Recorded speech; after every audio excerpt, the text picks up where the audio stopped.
everyone. Thank you so much for being here. We're really excited for our second EER seminars of the academic year. So really excited to have Mark Guzdial here, a professor of computer science and engineering, as well as engineering education research, core faculty member, and director of the program in computing in the arts and sciences. Well done. So really excited to have you here. Really fantastic body of research that you've done over many years, and in addition to being a fantastic scholar, I think many of you know in this room, also a fantastic teacher and mentor, particularly to junior faculty, which I look up to.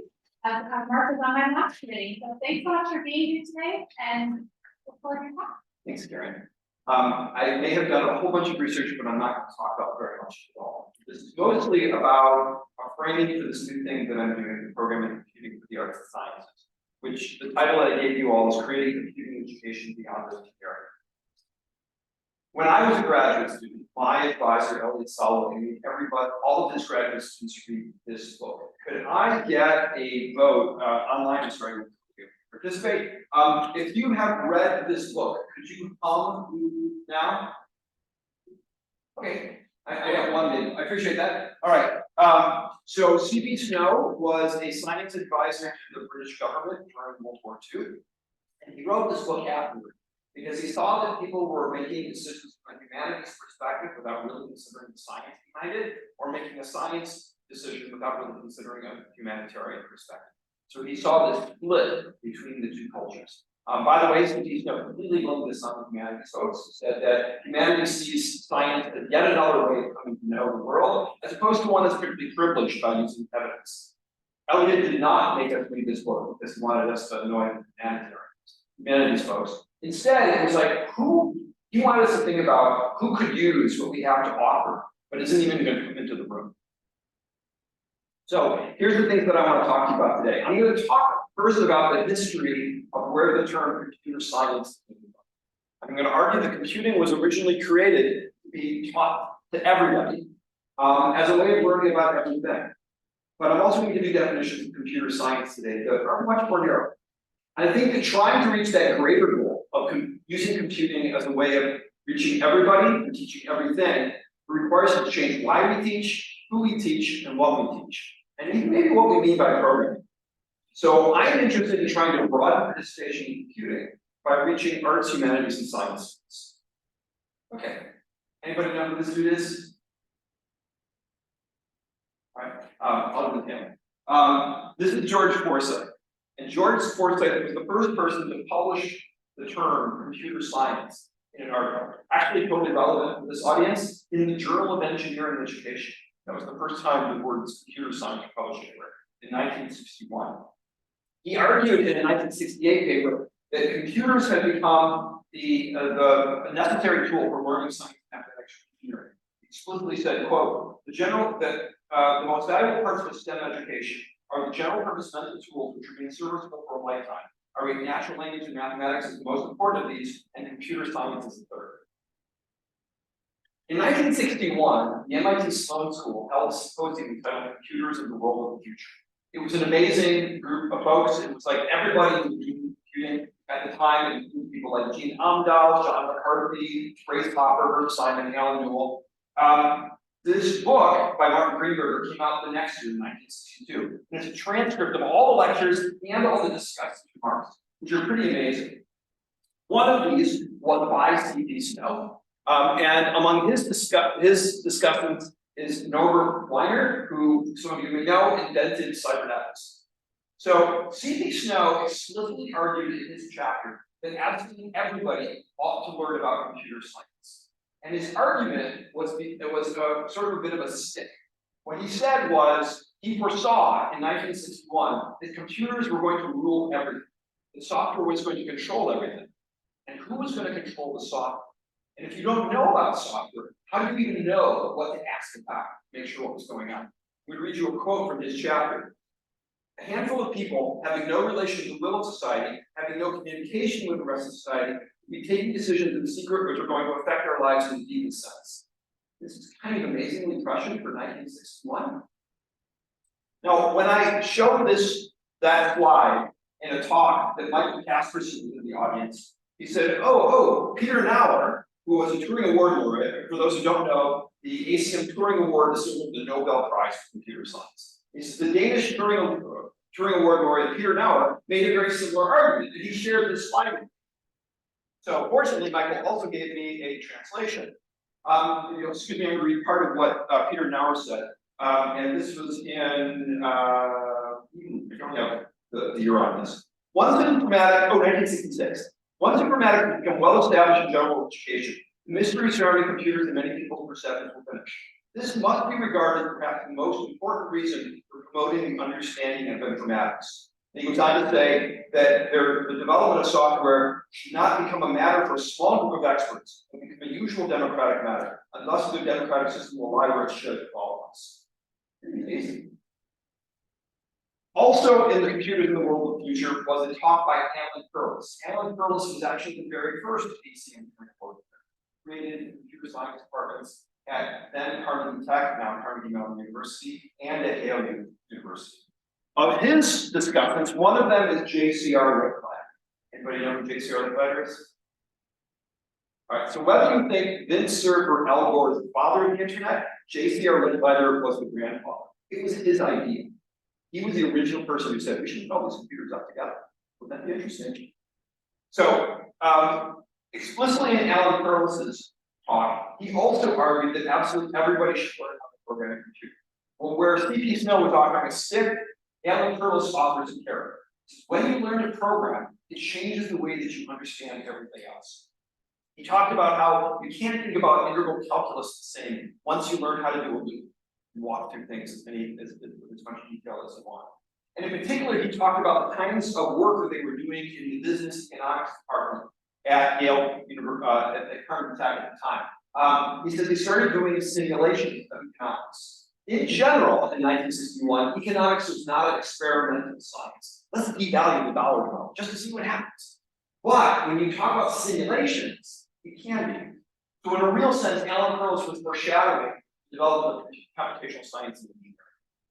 Now Perlis, along with Herb Simon and Alan Newell, later in 1967 published the first definition of computer science. Yeah, every report just used the term to define it. Their definition was the study of computers and all the phenomena surrounding them. It's a really big definition. It's a bigger definition than most people use for computer science. We're going to reference this definition as computing. So you may be wondering, how do people define computer science today? Well, here's a few of them. This is Encyclopedia Britannicus, Computer Science, the Study of Computers and Computational Systems.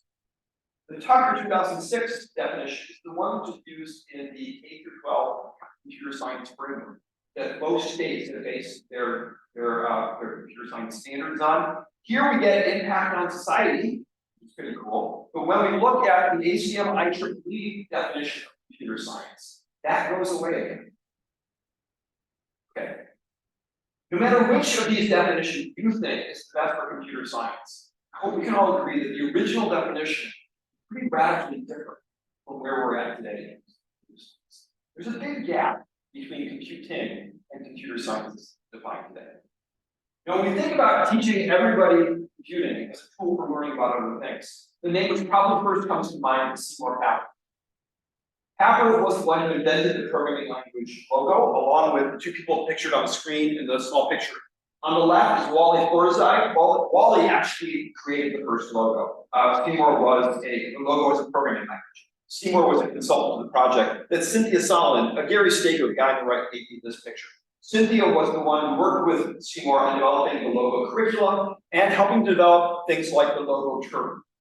If you've ever done things in computer science, you've probably played with turtle graphics at some point. You have a little turtle that can move around. It originally was a robot, like it was there. And that's the way that we think about logo. Seymour explicitly was in the same frame as Perlis and Snow, arguing that children can learn to program, and learning to program can affect the way that they learn everything else. But when they first started doing logo, the turtle graphics wasn't what they started with. They started in 1968 doing this sort of thing. This is generating random sentences. The programming language logo is from the Greek word logos, meaning word. Logo was originally developed as a way of exploring how humans express themselves in language. It's for doing things with linguistics, playing with random sentences. Kind of ChatGPT-ish today. In 2016, President Obama launched the CS for All initiative. This is a quote from the memo that the White House put out when they announced this. The computer science is a new basic skill necessary for economic opportunity and social mobility. How about economic opportunity? Think about it. Foresight, Perlis, Snow, all of those folks before were doing things decades before there was Silicon Valley, way before there were software development jobs. So, what was it that they were at? There was a recent paper by Mike Tisbaum and colleagues about the case for alternative endpoints, saying we should really think about creating computing education that serves purposes other than preparing people for software development. And that's really what I want to talk to you about today. What is the goal of computing education, if not for job skills? Because it's certainly not what Foresight, Perl, Snow, and the rest were arguing back in the 1960s. So let's first ask the question that sort of suggested by Peter Nauer and C.P. Snow. If we want everybody to know about computing so they know what to ask about, they know the right questions to ask about software development, well, who's getting access today? So during the pandemic, this book by Justin Wright came out, Failure to Disrupt. I really enjoyed the book. I highly recommend it. One of the tidbits the author really kind of blew me away was, what is the average number of Scratch projects? Scratch, if you're not familiar with the programming language out of MIT, certainly the most well-used programming language in the world today. It's used all over the world by lots of kids. What is the average number of Scratch projects written by each one of by a typical Scratch program? Any guesses? It's less than one. There's way less than 59 million Scratch projects. There's actually not that much programming going on as you might think. This is really important to anybody who cares about CS for All. This is the percentage of US high schools. It's amazingly low. Now, at the ESEP website, Extended Computing Education Pathways, they have links to all of the various states' dashboards for those that actually share them. I really love Texas because Texas actually shows us over the years, what are these lines looking like? So this is the growth in access to CS education among male students and among female students. Overall in Texas, 4.4% of all high school CS course. I'm going to say it's not in all schools. Okay, well, 5.6% offered it and took it at places that offer. And then we can also look at these data in terms of ethnicity as well. Here's the scary thing. When do these cross 50%? When do these reach 100%? We're decades away from CS for All. So it is reasonable to say there is no computer science in US schools. Well, there's almost, since over 90% of US high school students never take computer science. So I love this graph. It was originally thought by Brian Daniel. Barbara Erickson has been updating it since then. I'm not going to motion this, which I know is really hard for people online. I apologize. This is all of the AP exams, top to bottom. Okay? And the size of the dot is how many people take that exam. So it's a really big dot around English language and composition, and a really big dot around US history. They're laid out left to right based on the ratio between female and male test takers. So this line right here is absolutely even. So everything on the right-hand side is female majority, which is by far the majority of the AP exams. Okay? And then you may ask, because this is to talk about computing education, well, where's computer science? Oh, it's way down there. And what's particularly scary is this is a log curve. This is a log graph. It is a huge jump. So we in computer science hope to one day be as female as physics one. It's kind of scary. Okay, so AP computer science, in general high school computer science, is way shifted to the left in terms of gender skew. So not only is there very few people, there are very, very few people who are not that. Okay. So if we want to teach computer science for all, we have to teach where all are. It turns out those aren't the CS classes. So how would we change computing education if we wanted to reach everybody? And I want to suggest that actually the goal is not just to change computing education, but to change computing to reach everyone. Now that may sound like a really big goal, but it's already happened. Does anybody know what this screenshot is? Okay, this isn't like Windows 0.5. Well, I suppose maybe it is. This is Smalltalk 1974. This was the first screenshot we have of what we now consider to be the desktop user interface, where you have multiple windows that overlap one another, and icons that you can click on, menus that you can choose from, and a mouse pointing. And this interface was created by, mostly led by these three people, Alan Kay, Del Goldberg, and Dan Ingles, in order to realize Alan's vision for how computers should be used in education. The desktop user interface, which all of you who have a computer in front of them right now have in front of them, this is how we use the computer, was created in order to realize the vision of education. Trying to achieve this goal of computer science for everyone, for that term, has really already changed computing. I think it could change further.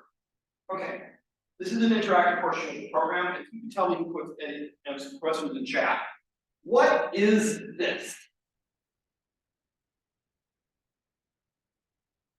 Shout it out. Interactive portion of the program. First piano, the First piano. programmable player, piano, keyboard. Oh, these are nice. These are nice. Awesome. None of those. Anybody here? People. What's that? Sort of. It's a printed telegraph. And this one has date from 1860. Now, the first printed telegraph, so the idea is the telegraph comes in, it prints off on this little piece of paper. And to send a telegraph, you press the keys. The first printed telegraph machine came out in 1840. QWERTY, the keyboard that you all have in front of you, was patented in 1868. For 28 years, if you had an incredibly brilliant idea, what about generating a Morse code? Any code could be pressing a letter. I mean, pressing a key to a letter, key letter. That combination, brilliant idea. What if this was the only keyboard you had? Right? For 30 years, this was what we think of when we thought keyboard. There were only musical keyboards. There weren't typewriters. What if we're still waiting for our QWERTY keyboard in computer science? What if we haven't figured out what makes the great ideas of computing accessible to a broad audience? So one of the research themes that we've been exploring in our work is called task-specific programming. The idea that we want to do is we want to integrate computing into other non-computer science classes, because as I pointed out, that's where all the students are. We do participatory design with teachers to create adaptive programming, things that actually solve the needs that you have in their classrooms.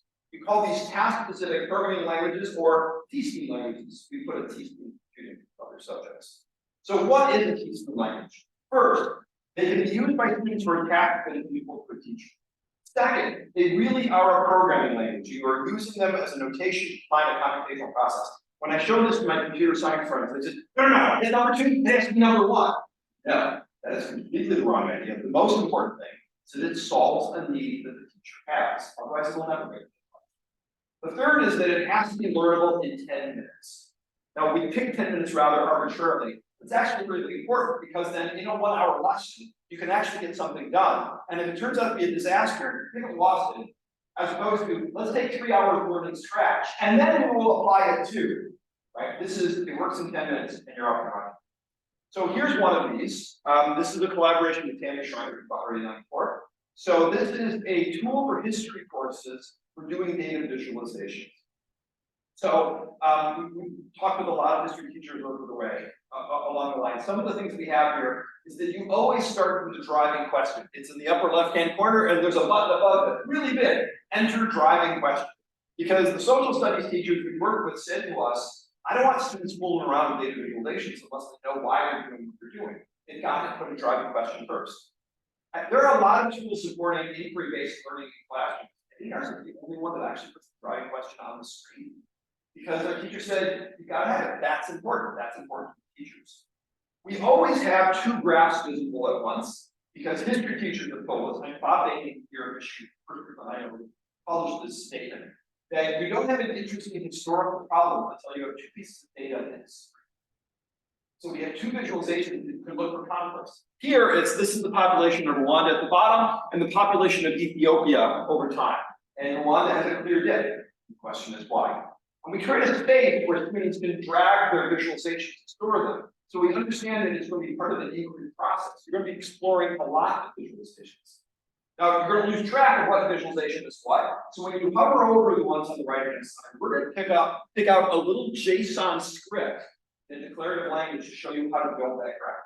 Now, computer scientists will say, JSON, ooh, how ugly, why that? Because we actually showed the teachers a bunch of different programs. They like this notation because it's what they use in data like, because it's pretty obvious what all the keywords are and then what all the values are. It's really all they care about. If you then click on customize and move to this version of the system, this is now a scripting version where the script is visible. You can edit the script, and when you edit the script, we'll change the graph, but also change the pull-down menus. Or you change the pull-down menus, and we'll change the script. And it's to help the history teachers to understand the relationship between how they specified graphs before and now what the notation is. So that was introducing case new languages. So now let me start telling you what we're trying to do here at Michigan to achieve this goal. So we're going to change our slides. So I want to describe to you the programming computing for the arts and sciences. So the University of Michigan is now creating this new program for computing for the arts and sciences. I think it's still new, we're only a year old, so I think it's still new. It's part of the College of Literature, Science, and the Arts. This is not a part of CSE. It is not a part of the School of Information. So the three key points that I want you to take away from my description of PCAP. First, how we figured out what should be in it. The second is how we did a participatory design process for our first two courses. And the third is the way that we scaffold entry into programming for people coming from the arts campus. All right. So this whole thing started in September 2020. Dean Andrew Zanning, the Associate Dean for Undergraduate Education, Tim McKay, came to me and Gus Everard, who's a physicist, and said, we want to figure out what is it that LSA wants in computing education? How is it different than what's currently offered in computer science and information? We also had to do a whole bunch of data mining to figure out what class programs already exist. LSA is huge. Of the 50,000 students at Michigan, it's 30,000. At one point, I was going to send a survey out to faculty and ask for a list of all the LSA faculty. And so they gave me a spreadsheet with over 2,000 rows. Right? So we actually had to do data mining on the course catalog, on Slide, to be able to figure out, so where is computing education already? Where should we be going? So we did dozens of interviews, hundreds of surveys. We really dug in. I learned a lot. I'm very pleased with the final report. That's the QR code for the final report. One big takeaway that's relevant for all of this. So we have identified three themes for computing education at LSA. The first is computing for discovery. People in the natural and social sciences use the computer as a way of learning, as a way of discovering new things. What's the same way that Alan Pearls was arguing that you might be able to use the computer in 1961? People in LSA explore computing for expression. Liberal arts and sciences has always included humanities, which is an exploration of how humans express and what they've expressed over the centuries. The computer changes what that is. Much in the same way that Seymour Papert was exploring logo, talking about words with the program. And finally, this idea of critical computing, computing for justice. This idea that computers are pervasive in our lives. Are we doing the right things with them? And that's exactly what C.P. Snow and Peter Nauer were arguing about. Things I should have done in the 1960s. So these three themes are really grounded in the history of computing. So we've been creating PCAST. We launched this summer 2022. My colleague is Gus Everard, the first generation computational cosmologist that not that one of the coolest titles ever. Gus simulates the Big Bang and tries to create this universe.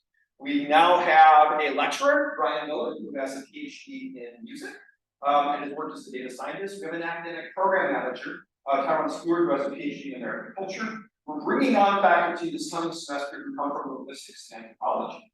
I wanted to point out something that I think is really important. I'm the only computer scientist. And you know what the backgrounds of these people? It's a lot like the ones that I showed you earlier. Forsyth, Snow, Perlis, none of them have computer science degrees. There's really a chance to start over. So our goal is to meet the needs of all LSA students, to create new computing courses and credentials. Yesterday or 2 days ago, our first minors.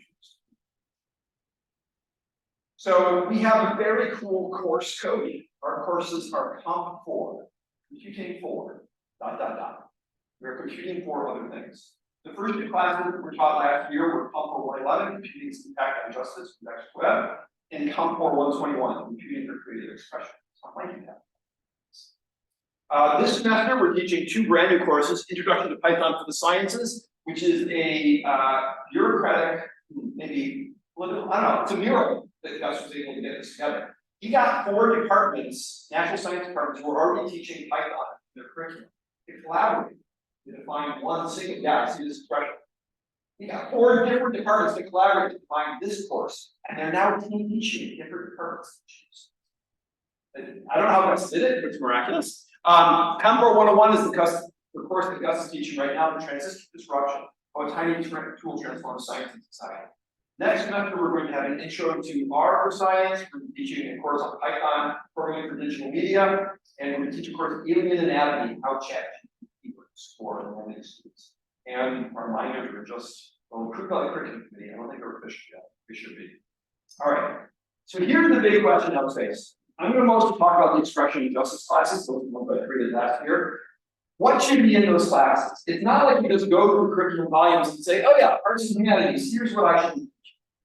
How do we decide when to teach a brand new course for an audience that hasn't been well served by computer in the past? So what I did is I had a chance at Georgia Tech to work with Betsy DeSalvo, who's the lead editor on the book, This is Career Design for Work. She taught me how to do this career design. So I said, I want to grab a bunch of people who identify as being about computing for justice or about computing for expression. And I gave them 7 tasks, but I'm going to describe one of them to you. So I gave them a whole bunch of learning objectives that were randomly picked by me. There were like a couple dozen of them from the task force report. And I said, okay, I want you to move to the right, things that are important. Move to the left, things that are not important for this intro course. So here's the first one for justice. So these to the right, and you can see the clear demarcation. These are ones they thought were important, these are ones that they didn't think were important. You can't read all of that. Let me zoom in here. So the upper right-hand corner is explain how a database is used to generate additional pages through a template. That was kind of a surprise to me, that was number one that they thought was most foundational. So we're going to talk more about that in just a minute. But I want to show you the ones where the computers, what the computers find this, we probably wanted to then elaborate. Right secure, safe, and robust code was moved to the left. That's not what they thought these courses should be about. Let me show you the expression ones. Again, you can't read it. Don't worry about it, but right over there, yeah, there's writing secure, safe, and robust code. These folks don't want computer science classes. They want something that has their values and their needs. So the common learning goals for these classes that helped me a lot in coming up with notes on what was going on in these, sat in on all these sessions. We want to develop common learning goals for the courses. There's a term in CS education community called conversational programming. Somebody who doesn't want to ever become a software developer wants to understand how programmers work. Maybe they're going to manage them, maybe they're going to give them tasks to perform. Our advisors love the idea of becoming a conversational programmer. We want our students to come out with a sense of self-ethics. Yeah, maybe I don't know programming now, but now I see what it is. I could learn it if I wanted to. I can get it. And the third one is to use programming to learn a set of concepts about something other than computer science, like computational hardware, computing's impact on society. They also told me really strongly, do not scare them off, and they don't want that. Right? That's the other side. They did definitely know that. Okay, so here's how I create a scaffolded structure to get into programming for people who have rejected programming or into arts and humanities. So actually, I should rephrase that. It is not about rejecting programming. Cameron Nelson Brown did a lot of really interesting interviews with the students. The first semester we offered these 2 classes, people were signing up based on the title, right? It didn't count for anything. And yet we got a whole bunch of people. And then Cameron realized in their interviews what was obvious in hindsight. All of these people had tried to learn programming and failed. I mean, why else would you sign up for a computing class that offers nothing for a degree? So it was really interesting. People actually wanted to learn programming and wanted a way in. So step 1 is we start out teaching concepts using teaspoon language. We don't do this all the time, but we do use a set of teaspoon languages so that there's an immediate success as you get started with the program. So for creative expression, we learn how image filters work. For computing's impact and justice, we talk about how computers recognize and generate sentences. So let me talk a little bit about pixel equations. This is collaboration with MOW. So we were designing this for a high school math and engineering class in Detroit, where the students were going to be engaged in activity where they're going to gather LiDAR data off the robot and then they were going to visualize. And we got a chance to interview undergrads here at Michigan who had taken on that same task. And that's what was hard about it. And then we worked with mathematicians to say, what of these things are really important for you to convey? So I'm going to offer you 3 of them. The first one, so you pick a picture that you want to modify, and then you specify what part of the picture you want to modify with an equation that looks like part of the plane, but could actually be referred to as part of the picture. That was an idea the students had never thought of. The equations that describe part of the plane could also be used to describe parts of the picture. The second idea was that we could talk about colors in terms of numbers. So this is an amount of red, green, blue, it can be 0 to 5. But also it didn't just have to be numbers, it could be an equation. So let's double the amount of green wherever y is less than 200. And the third idea was that we could also select pixels by looking at their pictures. So everywhere where the blue is very high, over 200, we might do something with the colors of those pixels, like having the color of the.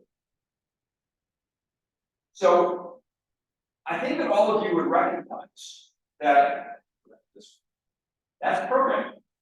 Those are Boolean expressions. That's the right-hand side of the equation. But I'm not going to show you equal signs, curly braces, semicolons, fors, or ifs. It's just the math. But you have to be writing a program that does an image. This is from our course on computing's impact on justice. We want to explain to students how sentence recognition and generation works. The whole program here is what's pointed to by the red arrow. It's a sentence model. And it can only be one of 5 words: noun, adjective, adverb, verb, or article. And then you type in a sentence and it tries to do a match. Now, as simple as this is, you can get bugs. Like, the lazy dog runs to the house quickly. The house should be recognized as a noun, but not if it's not in the lexicon. And now you realize that the behavior of a program is not about just the algorithm, but also the data that works, which is really important when we start talking about things like machine learning. So what do we have students do in teachable languages? Sometimes we give them a program, like, here's how we negate half the picture. It uses 255. What happens if it's 1 1? That's it's 10. It's a picture change. It's fun. So I want the students to have a sense of they can play with code, come up with interesting ideas. In the expression, in the justice class, we might ask a question like, can you build a sentence model that understands both of these sentences? These are in English, standard English, and in Spanish. What do you have to do with the lexicon? What do you do with your sentence model to be able to understand both of these? We then shift to using a programming language called Snap. It's a block-based programming language developed at the University of California, Berkeley. It's a super powerful tool. It's actually a block interface to an underlying implementation scheme. And it allows us to build our own blocks. So we can build blocks where students don't learn a for loop. They learn for each pixel and pixels of the horse. And then we do the negation. The one at the bottom is when we're starting to do the sentence recognition and generation. We build a little tiny Twitter politicized chatbot. One that's going to look for you, is going to say something negative about the yellow party, and then wait for somebody to say something about a green party, and then say something positive with that same noun about the green party. And the right-hand side is doing the manipulation of the Titanic database of passengers. We'll get back to this later. So this is where the students actually do their programming assignments. They do programming assignments in Snap. And at the end of each unit, we have students use an ebook where I show them, here's some Snap code you've seen before. Here's Python code that does the same thing, and you can run it. Now answer some questions about the Python, or the processing code, or SQL, or HTML. I'm not going to teach them Python, and I'm not going to make them work in Python. But I am going to say, you know what? You can compare these to see if you do the same thing. You can answer questions about it. So let me dig a little bit deeper, tell one particular story about creating an alternative path. So what do humanities scholars want students to know about religion? I did all of these interviews. People told me, you should go talk to Lakeisha Simmons in history. That that she's been building websites to explain to lay people what goes on in history research. So I met Lakeisha and I said, what do you want your students to know? Well, I usually build websites. She said, no, do not say that. My students build websites, I don't build websites. What do you want students to know about the internet? I said, I can teach them about servers and browsers and clients. And I can tell about the domain name server, about how information flows in packages. No, I don't really care about any of that. I want my students to know 2 things. First, there are things called databases. And if databases are designed well, you can find information in them quickly. And that you could press a button and automatically generate a web page for you. This is an amazingly articulate list. And if you think about it, for those of you who know something about the internet, that's like 60, 80, 90% of all of the internet are those 3 things. That's why that one thing in the upper right-hand corner of the justice one, that's why I put it there. All of those other justice advisors agree that's where it goes. These are the fundamental parts of computer science. So what's interesting is that these are advanced topics in undergraduate computer science. No computer science program that I know of starts out with databases and building web pages.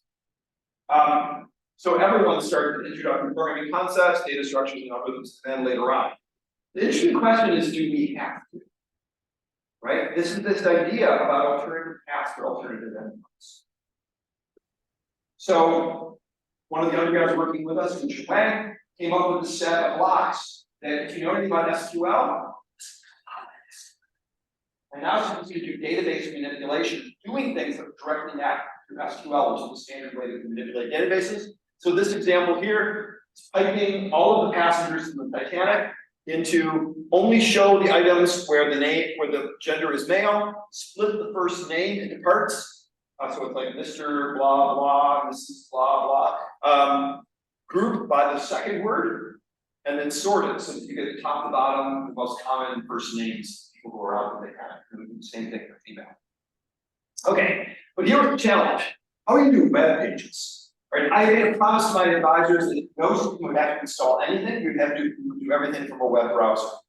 Cameron and I had lots of discussion. We build yet another teaching language, but is that going to be too many? And we don't really want them uploading things to FTPs. I mean, what a pain in the butt. So then we figured out you can do this all with custom snapbooks.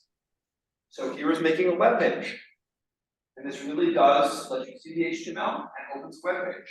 And then once we have the ability to make a web page, you can take the input from a database query. So this is going through a database of billionaires and sending a form letter to everyone who's from Microsoft to say, please send me money. Okay? I think that this is a really interesting computer science research question. What we did here was to say, this is what Lakeisha Simmons thinks is fundamental. How do we skip everything in between and jump straight to that? That's what we're going to do. So then at the end, the students do things with SQL and ebook where I can show them, here's what you did in Snap, here's what it looks like in real life SQL, and you can run it inside the browser. I'll give you a sense of what it looks like. The whole class is what computing impact and justice looks like. On the right-hand side, it's the haiku, one of the haiku generators running. So students build haiku generators, they build chatbots, they actually build chatbots in multiple languages and parallel languages. All that stuff that I just showed you with HTML fits in there, where we're generating web pages from databases. We talk about once you can analyze web pages from data, we talk about visualizing those data, and then we actually build a gesture recognizer. So we're talking about what's to train machine learning system. In the expression course, students start out by making art from shapes, and then we talk about how image filters work using things like language phrases I showed you a little bit ago. They manipulate digital sounds, which I can't play for you here, or all the audio and responders. And they eventually build a side-scroller video game, and then they build a chatbot, build web pages, like in Justice class, but now as a form of expression.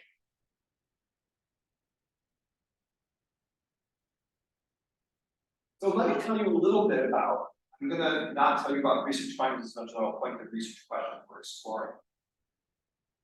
How can we support making the notional machines of art, humanities, and science actually real? That's what we were trying to do with Lakeisha Simmons. How you tell us what's important, doesn't make you be able to do that first. Are the arts, humanities students and faculty getting what they need in these classes?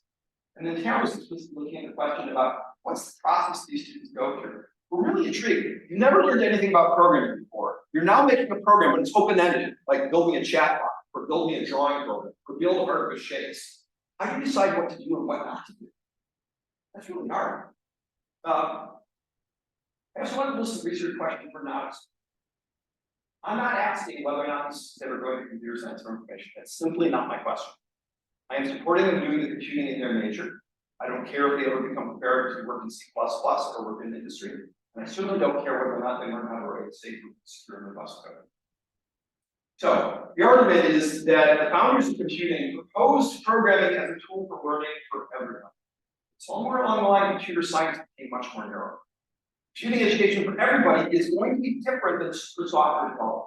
I think it's different values. It's going to have a wider range of learning experiences. It's not just about visual code speed and C++. It's going to be a different focus in teaching. And this is really about alternative paths for alternative endpoints. Thank you all very much. Happy to take questions.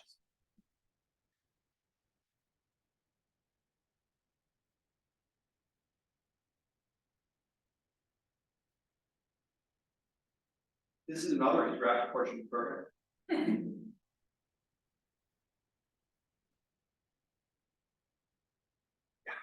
So at the start of the talk, you motivated that there's a problem with high schoolers getting programming education. Do you have future plans to try to insert this into like a high school, like a history course or like a math course at high school level?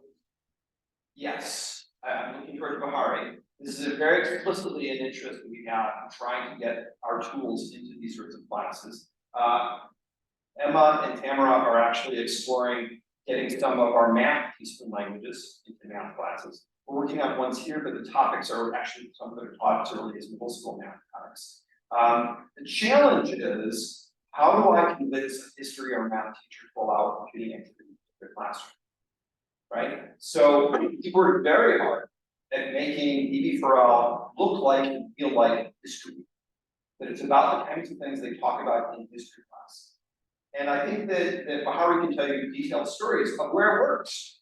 We can also tell you about dozens and dozens of teachers who see this and show them that. It's going to be a long road. Good question, thank you. Anything in the chat? Please.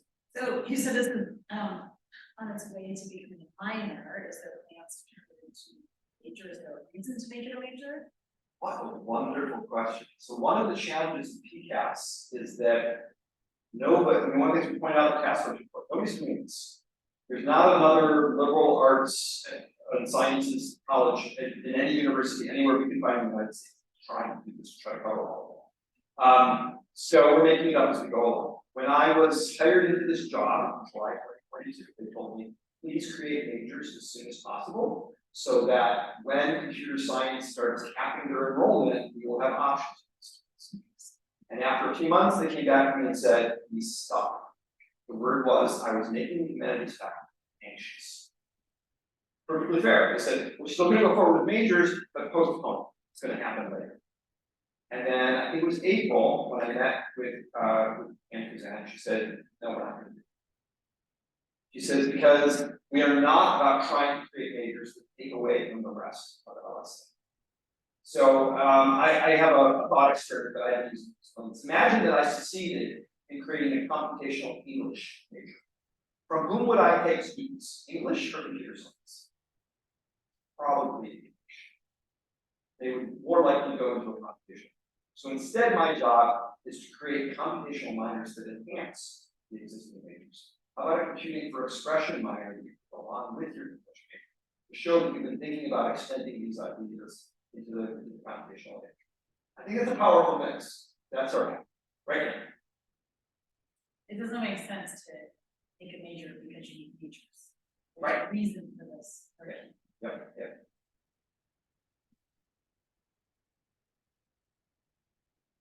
If there aren't more questions, here's a proposal. So Karen had asked me to prepare one of my odd teaching with singing into the computer interactive activities. There's now a question. Okay, we could close down the Zoom because I can't do it with the Zoom. It makes all the audio crazy. So there's a question, do these courses result in students getting excited about interdisciplinary work? Which one could argue is more and more important to the effects tech has on society today? Mikey, did it make you more and more excited about interdisciplinary work? I think it did, considering I'm here. This isn't a research question we asked yet, whether or not the students have gotten more excited about interdisciplinary work. I mean, kind of shaking your head. We asked that during the class. It's not like we followed up with students afterwards. I will say that we have people like Mikey, who's in our first semester and has now become one of the peer assistants to help further students and instructional aid in the courses. We have a bunch of people like that. I don't know. I think that's an interesting question. I hope so. I will give you one tidbit. Not yet in a published paper. I hope Canada's saying this. I mentioned that in the first semester, the students came in, had tried to learn computing and not succeeded. At the end of the semester, many of them said to camera, I wish we hadn't learned Snap. I wish instead we'd done something like Python or real mainstream language. And we remember ourselves, that's not what you told us on day one. So if by the end of the semester, they would now like to go on to mainstream programming, one. Question, Sure. Jack.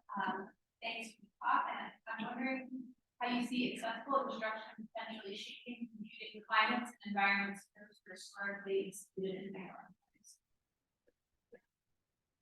If you're to look for where most students who are from minoritized populations on this campus, and it's not a whole lot. Michigan is a PWI, primarily white institution. They're in LSA. I'm trying to take computing to them. Now, what happens with it from there is really up to that community. My job is to support those majors. And if those majors are more diverse, then I'm getting computing into more diverse situations. I have not explored, it comes back to the research questions we're not exploring, is do those people come back and now try to change computer science? Do they try to change the tech industry? I'm not sure that I necessarily want to wish that on anyone, for them to be the ones to have to go try to change the tech industry. Let's see if it happens. I'm more about, I mean, let's take a really surface level one. I think everybody in this room and on the chat would agree that future scientists will necessarily be computational scientists. Computing will be part of doing sciences.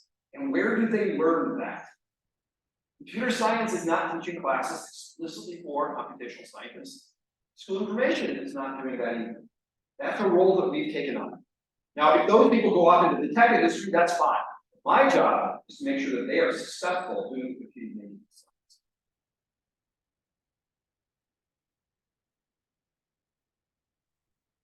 Cool. Thank you all very much.